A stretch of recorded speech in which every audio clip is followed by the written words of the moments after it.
আসসালামু আলাইকুম রহমতুল্লাহি বারাকাতুহু।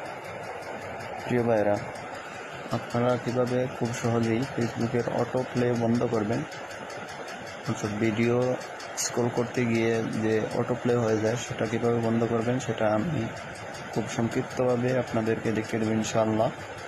আপনারা ভিডিওটি ধৈর্য সহকারে দেখুন। স্ক্রিনে চলে আসলাম। হোম স্ক্রিনে আসার পরে আমি ফেসবুক অফিসিয়াল অ্যাপসে ঢুকে যাব।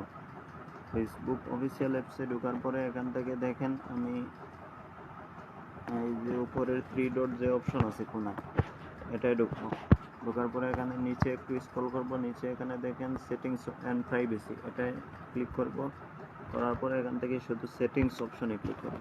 সেটিংস অপশনে ক্লিক করার পর এখানে একটু নিচে যাব, নিচে গিয়ে এখানে দেখেন মিডিয়া লেখা আছে, মিডিয়া নামে একটা অপশন আছে।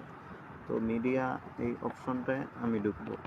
ঢোকার পরে এখানে দেখেন একটু নিচে যাবেন, নিচে স্ক্রল করার পরে এখানে দেখেন অটো প্লে নামে একটা অপশন আছে। এই অটো প্লে এর জায়গায় এই যে নিচে একদম 3 নম্বরে আছে নেভার অটো প্লে ভিডিও, এইখানে শুধু টিক মার্কটা আমার যেভাবে দেয়া আছে এইভাবে খালি ঘর থাকবে। উপরে যদি আপনার দেয়া থাকে তাহলে নিচে এভাবে খালি ঘর থাকবে, আপনি এভাবে টিক মার্ক দিবেন, এভাবে হয়ে যাবে। ঠিক আছে, আমি আবার নেভার অটো প্লে ভিডিও এটা টিক মার্ক করে দিলাম। তো সবাই ভিডিও দেখলেন, আলহামদুলিল্লাহ।